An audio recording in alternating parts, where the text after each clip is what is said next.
Hi everyone, it's Shel from Scrap Secrets and welcome back to my channel. For today's video, I'm going to show you how I made Allie's graduation present.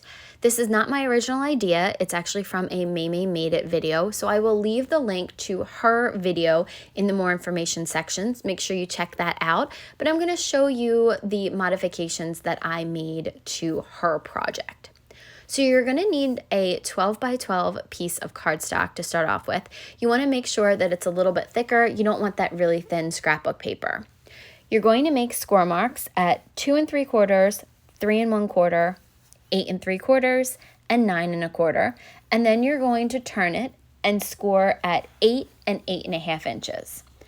There's one more thing you're going to need to do before we start to make some cuts, and you're going to turn the paper back over to the side where you made the 4 score marks, and then at the 6-inch mark, you're going to put a little dot there with a pen or a pencil.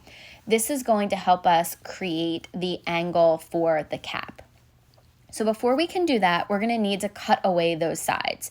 So you're going to want to cut on that bottom score line, so that second score line, all the way in to the second score line on both sides. So you're going to need to cut off those little squares there. You can go back to the very beginning. I actually drew it out and I show reference of where you need to cut things out, but it's pretty easy. You just need to cut those little blocks off. So you can go ahead and use some long bladed scissors, your regular scissors, or your paper trimmer to cut those off. And once those are cut off, then we're going to go ahead and create the angle that will eventually be the cap. So you're going to line up that 6-inch mark with the first score mark. Make sure you don't go down to the second score mark. This is going to be that little gap there where we made that 1/2 inch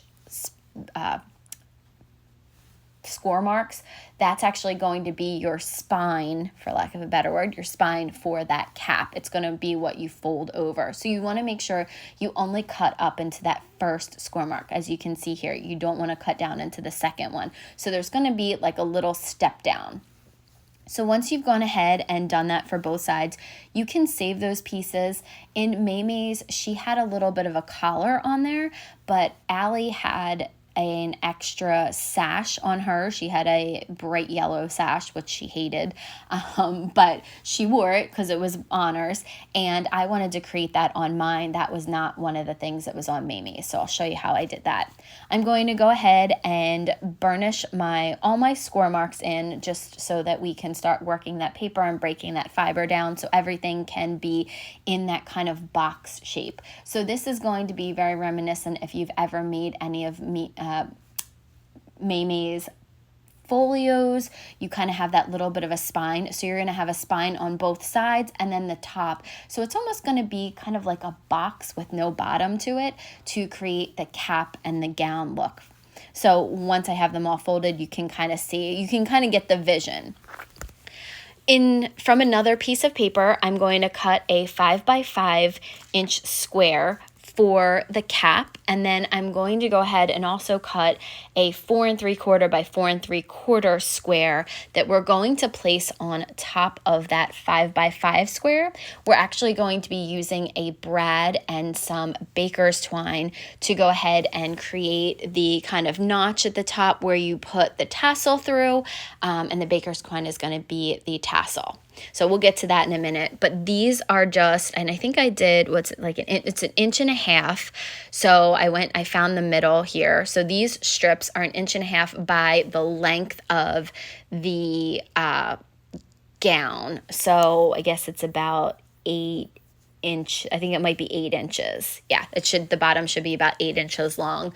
And then I just made some marks on the side. I think I went down 1.5 inches, and I did the same thing that I did with the cap because I put points on both sides. So you can either draw the lines in and just snip them off with scissors, or you can go ahead and use your paper trimmer to make those angles. That I wanted those points to go all the way down to the bottom of the gown, because that's about where those were pretty long. They came down to about, I guess, like probably Allie's belly button when you went ahead and, you know, when you had the sash. So I wanted to make it as realistic looking as possible. So once I created those two, I just wanted to put them in there, make sure that looked okay, make sure I didn't really need that color that May went ahead and created. You know, you could go ahead and do that. Definitely you can create white or different colors or whatever you want, you know, whatever you want to do, make them the same as the base.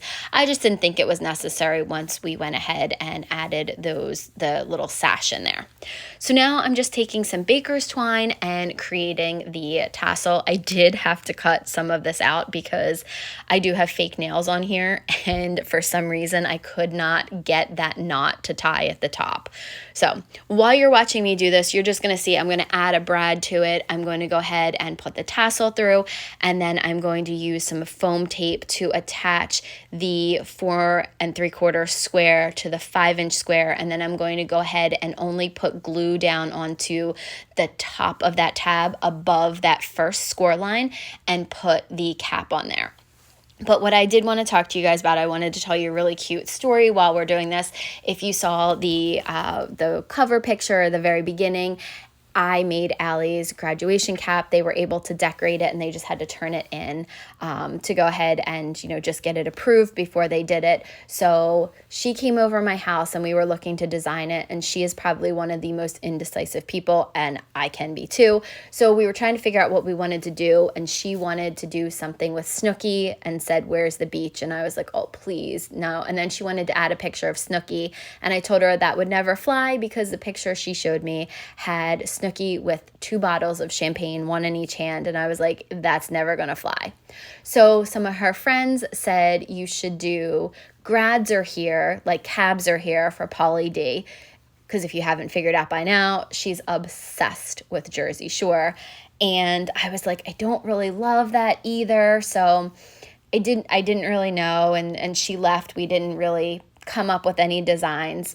And then I was waiting for her mom to drop the cap off the one night, and I had gone outside and FedEx had delivered a box that wasn't mine. It was fragile, and I was really worried that something was going to happen to it. So I had to end up putting it down onto the ground. So I had to move my car out of the driveway so that I could do that.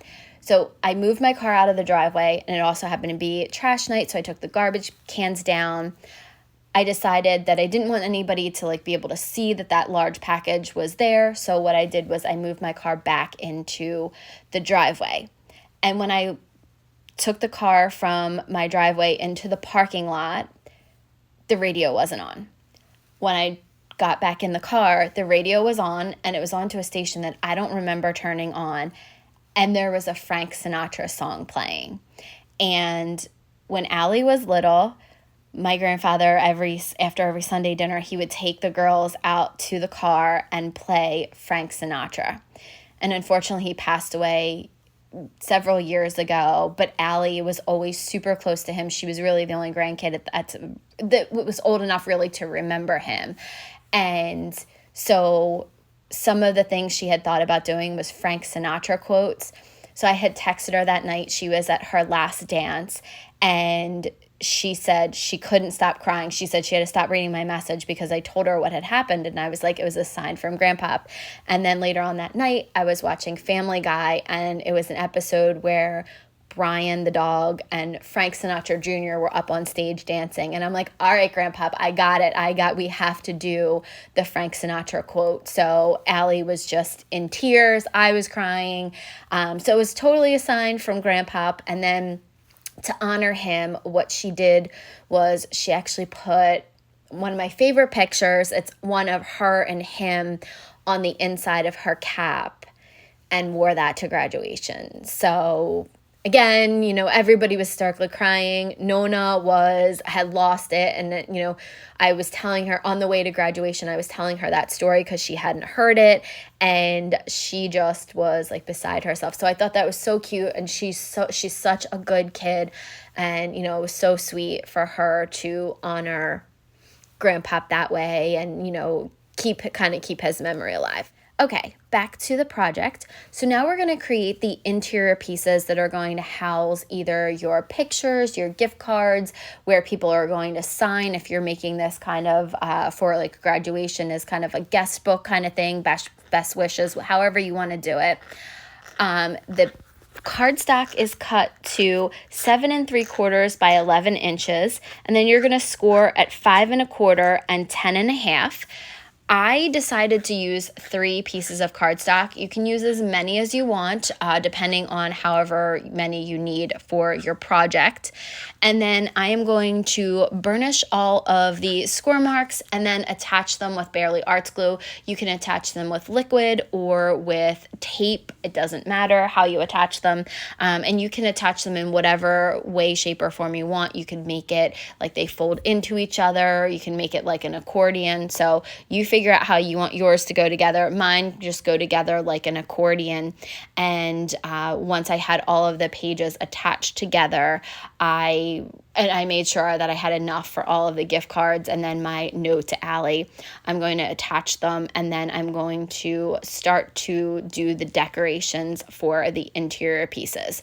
And I originally had recorded some of the creation of the pieces, but then I decided that this video would be super long. I was trying to break it up into 2. Was I going to go ahead and just do the creating of it and then the decorating in another video? But I decided that I didn't have a lot of space left on my phone, which is what I record on, and it was really, really long. It took me a really long time to figure out what I wanted to do for each one. For the decorations for the inside, I went through my stamps and dies and found things that would correlate with the gift cards that I got her. So it's a first-year college survival gift card present, and I just picked places that I thought would be good for her, you know, that she would be spending money on while she's in college. For example, Wawa, so she could get gas to get to college, Cold Stone so that she could take a study break and have some ice cream, Applebee's so that she could have a meal out and, you know, just kind of take like a study break or whatever. So I decorated, you know, using lots of dies. I mostly use dies in this. So there are pictures of them in there. Like I said, it just would be a very, very long video if I decided to show you, you know, me decorating and everything. But here is the finished project. So this is the inside. I really should have probably used my vinyl and typed all that stuff out, but I just thought my handwriting is not the best, but thought it was just cute because it was like a little bit more personalized. So here's all the gift cards that I gave her. I hope you guys enjoyed this video. If you did, leave me a comment below. Here's Allie opening her present and then a picture of her and I. So thank you guys so much for watching. If you have comments or questions, leave them below, and I'll see you again real soon for another video. Bye!